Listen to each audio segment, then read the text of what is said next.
Hi, my name is Dr. Marc Reynolds, and I'm a voice teacher, performance coach, and stage director. Today, I'm going to be talking about the top K-pop artists that were ranked by Ranker based on fans. Here's how it's going to work. I'm going to be looking at these videos with one principle in mind. I'm not necessarily judging better or worse. I'm looking at them to see if they're applying the principle and how it affects their sound. The principle we're going to be talking about today is this upper two smile idea.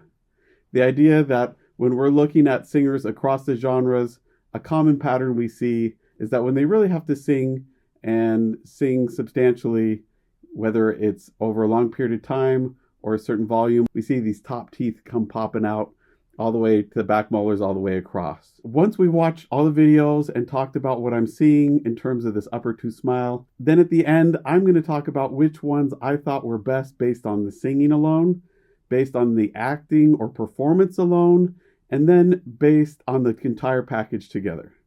Let's see how it turns out and how what I would choose matches up with what Ranker fans choose.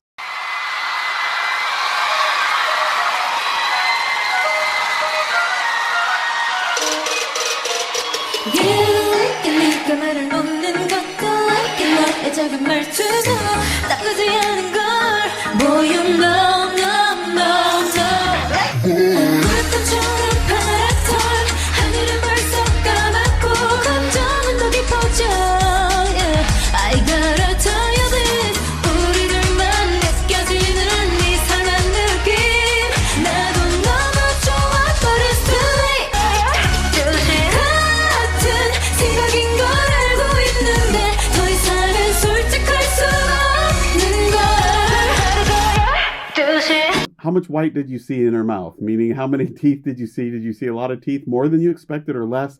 For me, I saw a decent amount. So did she do the top two smile thing? Yeah, she did.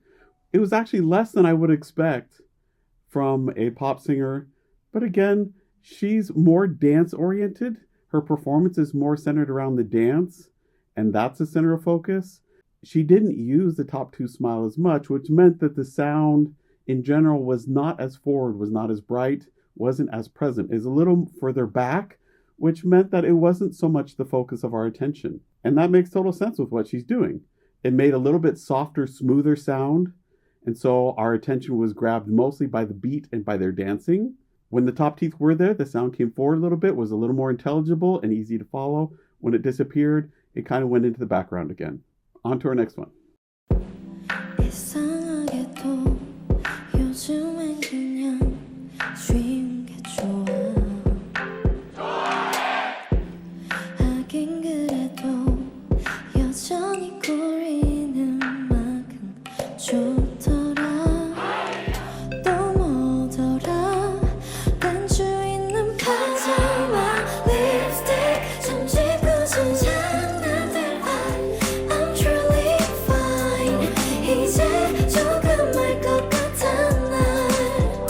Upper two smile, did we see it? We definitely did. When we saw it, again, the sound came forward, it was a little more intelligible. Emotionally, we react a little bit more to it. It draws us in. Did we see it a ton?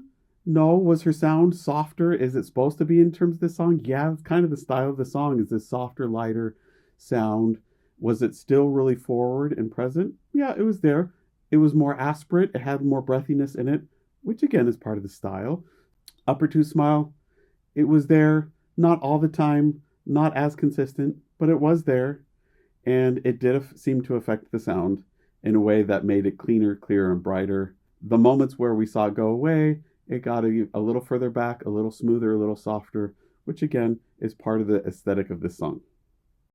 If I should stay, I would only be in your way, and I will always love you, but above all this, I wish you love.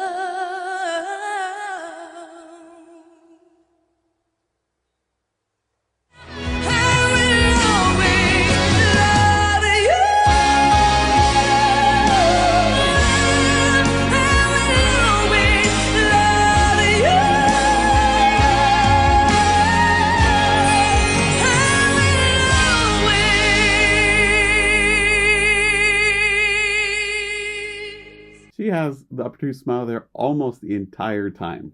Almost the entire time. And in fact, the times when she didn't, it was on vowels that required the lips to come up around it a little bit more.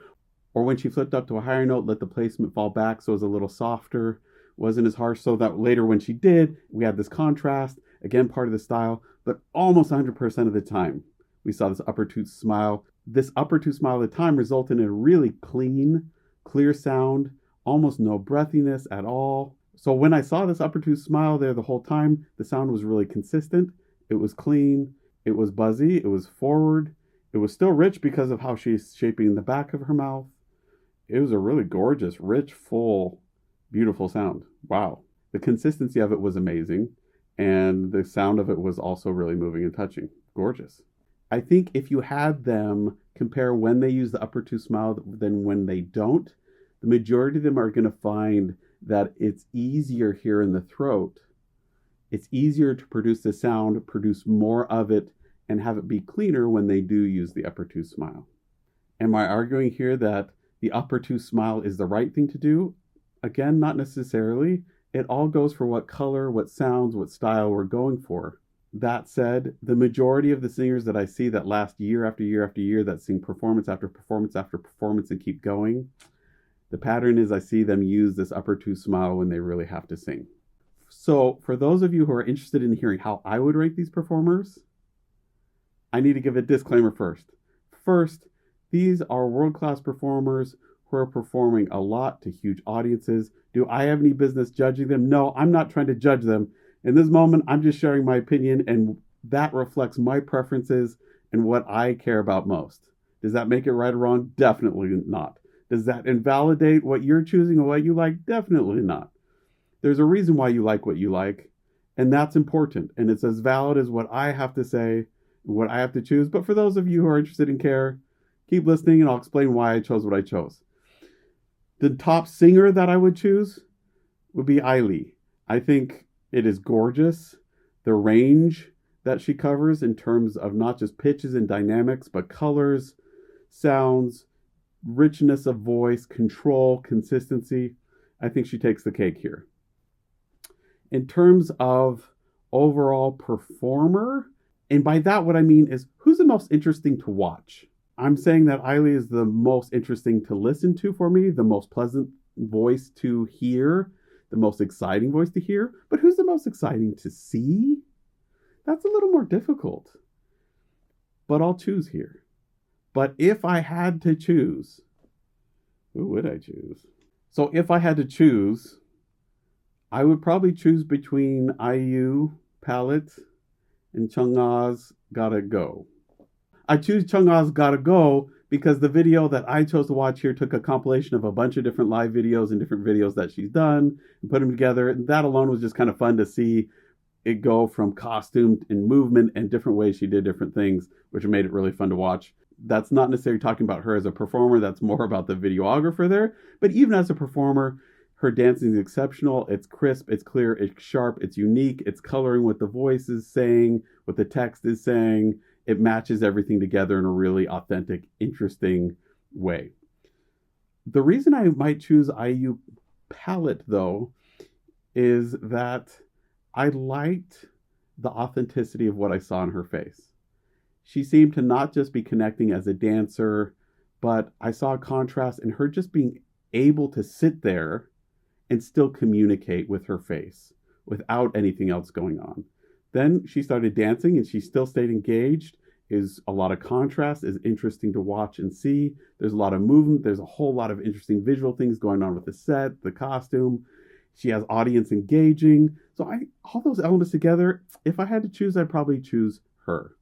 I was most engaged in watching her performance and the variety, the authenticity, the clarity of what I was seeing there. I thought it was really exceptional. Which one did you like most and why? Comment down below. I'd love to hear what you have to say, both as the best singer and as the best performer. Again, I'm just going based off of these videos, not over their whole entire history and the different songs that they've done. I'm just going based on these songs. But I'd love to hear what you have to say. Throw other videos in there and tell me why you've chosen the one you have. You aren't limited to these videos alone. I'd love to hear whatever you have to say. Finally, if I had to choose the overall performance I would want to hear and watch and listen to, I think I'd probably choose Ailee. Not necessarily because she is exceptional vocally, but performance-wise, she was also excellent. Was she doing a lot? No, not necessarily, but her face was still very genuine. She was still very connected with what she was singing and saying, and my attention was very firmly placed on her performance and what she was doing. So overall, if I had to choose one, I would choose her as the overall video that I enjoyed watching the most. I would choose hers as the video that I liked hearing and seeing together the most. Again, tell me what you think and which you would choose.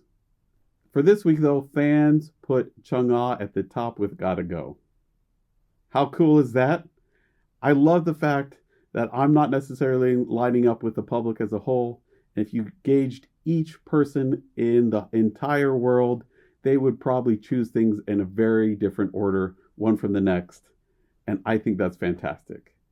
I think being able to see performers that can reach different audiences, that affect people and move people in different ways, is what makes each artist necessary, which makes them important, which makes them valuable, and why I hope if you want to be an artist in the future, that you make your own voice, your own unique art making true to who you are and what you care about. If you want a voice lesson, a coaching, or just need to talk to someone about your ideas or thoughts, need someone to guide you through what you're doing, book a lesson with me at mrperformingartstudio.com. I'd love to work with you online.